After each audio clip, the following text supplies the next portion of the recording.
Assalamualaikum mga kababayan. Ito po i-demonstrate ko lang paano po tayo bibili ng Phoenix token. So, punta tayo sa MetaMask. Ito yung MetaMask ko. And then, click the MetaMask.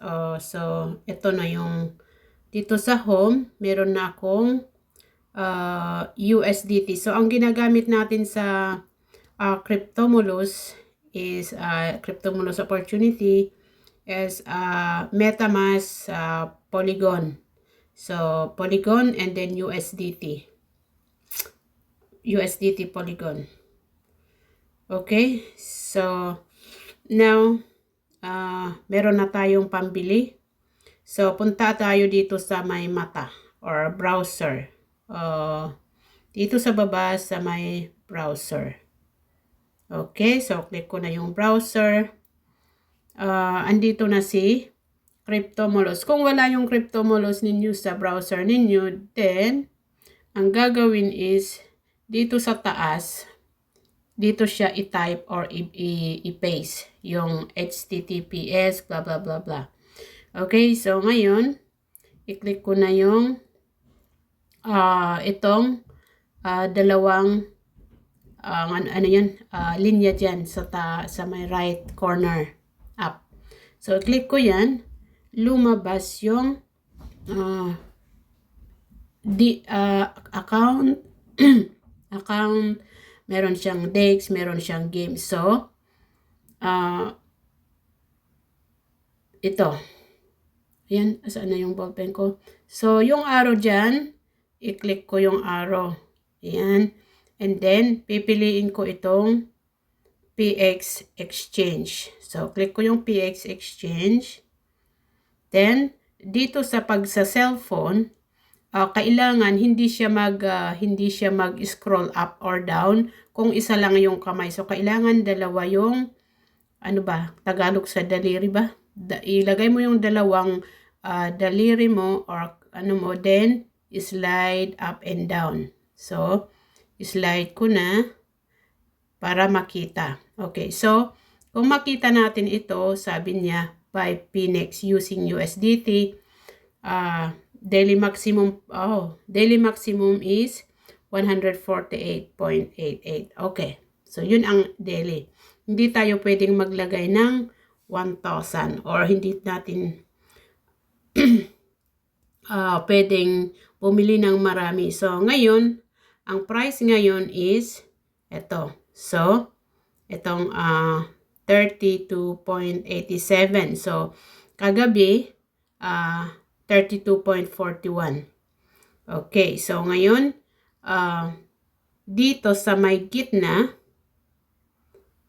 yung blue na yan, up and down arrow, dito natin i-click. So, kung halimbawa, gusto mong ibenta yung Phoenix token mo, i-click mo lang itong arrow dito. I-click mo lang yan. Then, mapalitan itong buy. So, let's do it. So, pag na-click ko yan, tignan natin, sell PX. Yan. So, hindi tayo magbenta. Meron akong 5.9. So, yan. Ibalik natin sa sell. Buy. So, click ulit yan. So, buy na. Then, ilagay ko yung max. Para sa ganun, kamax tayo. Yan. So, ngayon, ito yung USDT ko. Ang kaya niyang bilhin is 4.10 Phoenix token. Yan. Then, i-scroll ko ulit. Dalawang daliri, then makita natin ito. So, 6% will be deducted on estimated rate. Ito. Ayan. And then, 1% for 5 levels of referrals. So, ito yung mapunta sa mga networker. And ito.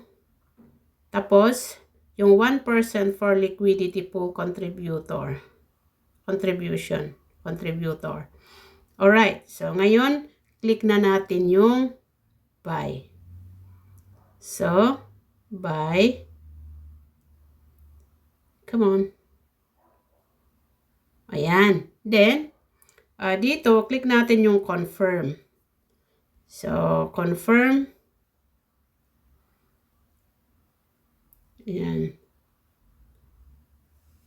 Alright. Okay. So, yan. Tapos na tayo.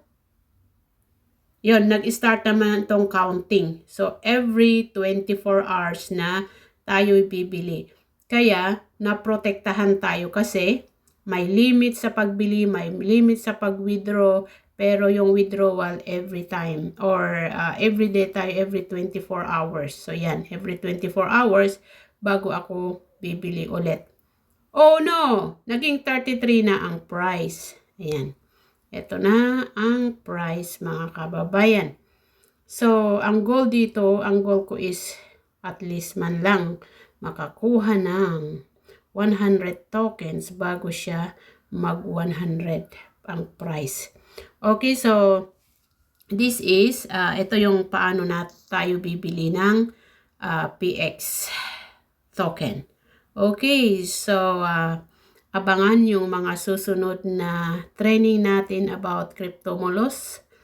And yeah, so subscribe kayo sa ating YouTube channel and follow me also or ring the bell kung para sa ganon pag may susunod na video, and then at least mai-inform kayo, and also follow me on Facebook, TikTok, and yeah, on YouTube. Alright, so thank you very much. Ang pangalan ng ating TikTok and YouTube is Learn to Earn Crypto. Alright, so bye for now. Thank you for watching.